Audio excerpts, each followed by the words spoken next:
Okay, so while the Switch isn't exactly famous for its first-person shooters, minus, fantastic Wolfenstein and Doom ports, today we're getting something completely different that seems perfect for the Switch world.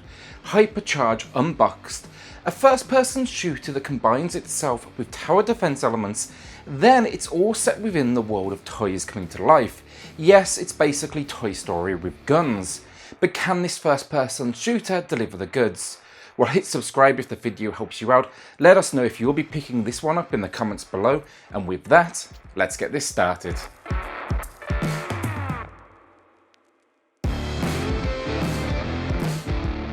So with no story, we're going to be jumping straight in with gameplay. Here we get either single player, split screen, or online multiplayer. Let's start with single player. Here, each match consists of rounds made up of two elements. There's a build phase set to a time restriction, and then of course a defense wave. Your mission overall to defend hypercore units placed around these arenas. Now first off, when it comes to the build phase, you'll see that the worlds here, they're covered with gold coins and then packs of coins. They look almost like trading cards.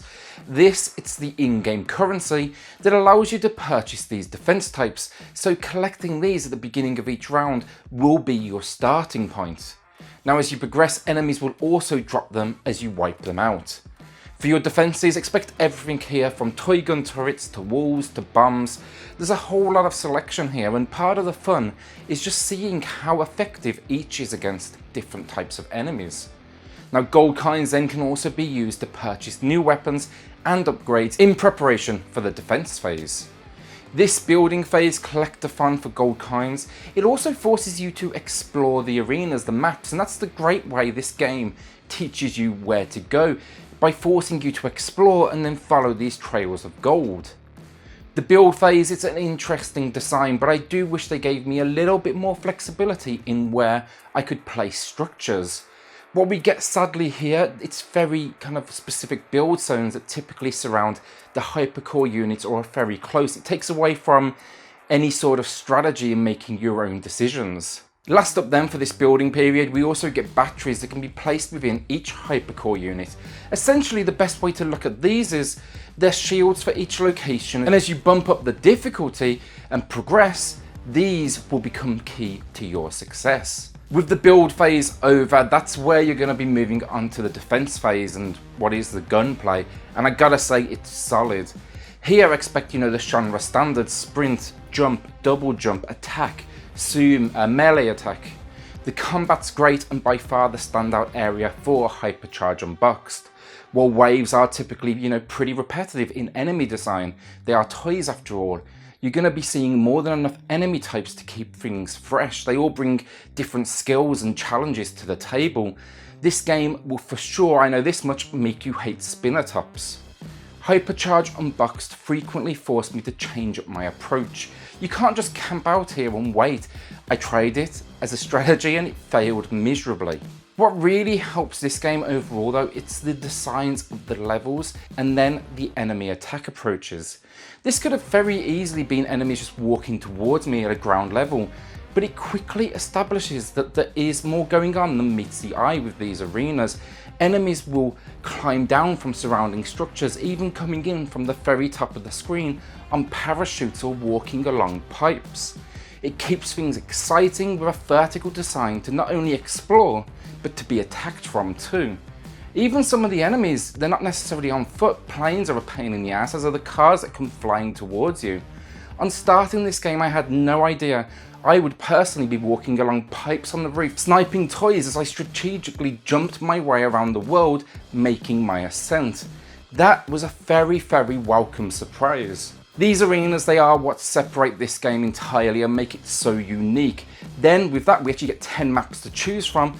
You've got a whole lot of gameplay ahead of you, especially when you're factoring in that there's 4 difficulty options here to choose from, hidden collectibles to find, and even at the end of each match, a rating system that gives you not only feedback on your performance, but it's going to keep you coming back because you want to beat your previous high score. Replayability here is very, very strong.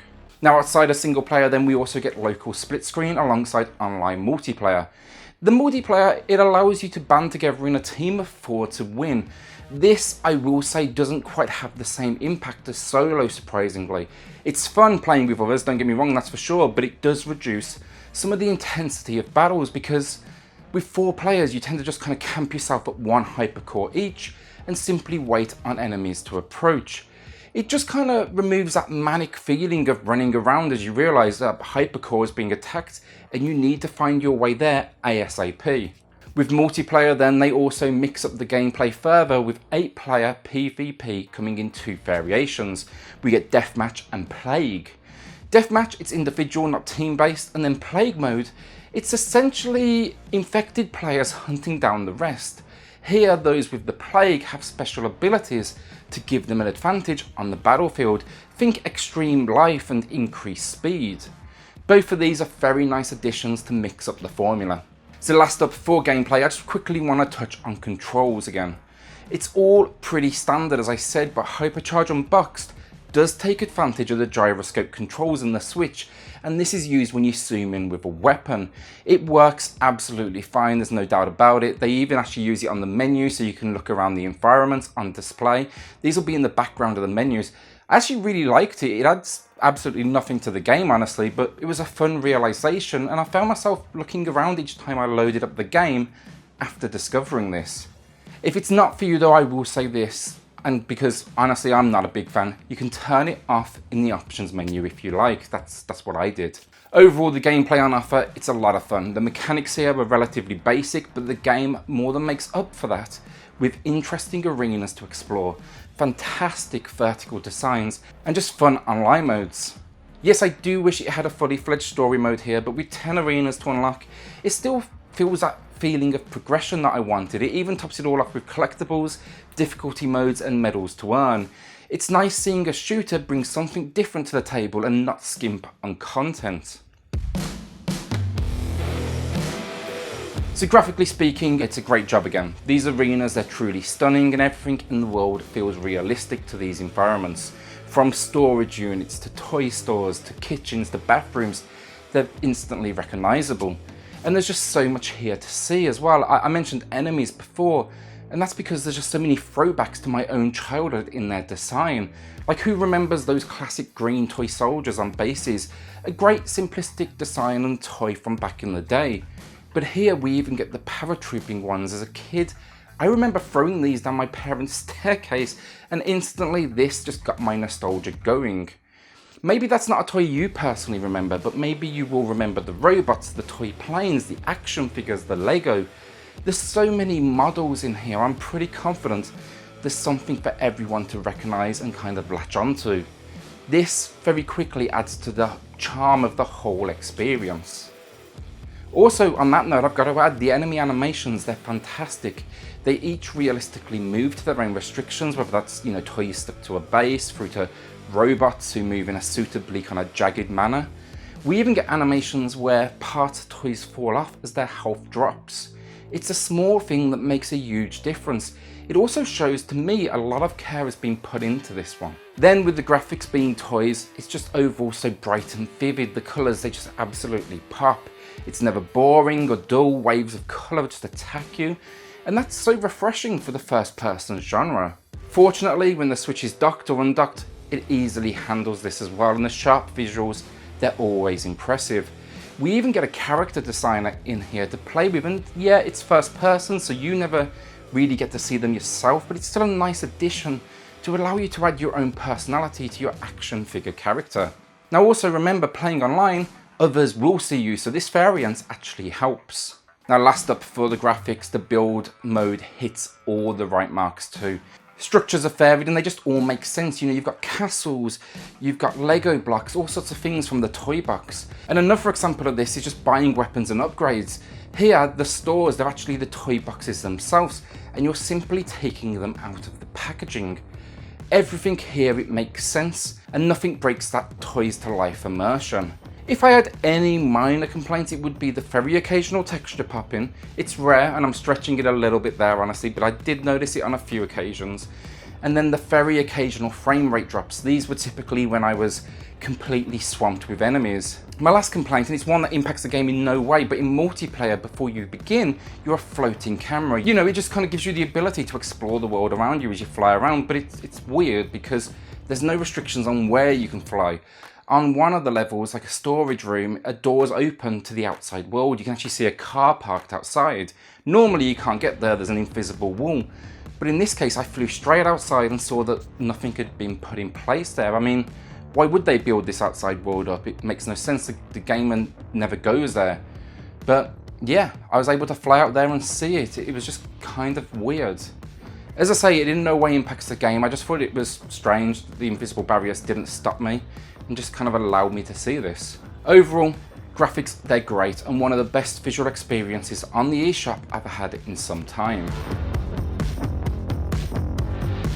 Last up then, we have audio, and first off, the weapons sound great, suitably powerful as you attack wave upon wave. Every action here has an audio response, meaning it makes just everything very easy to understand.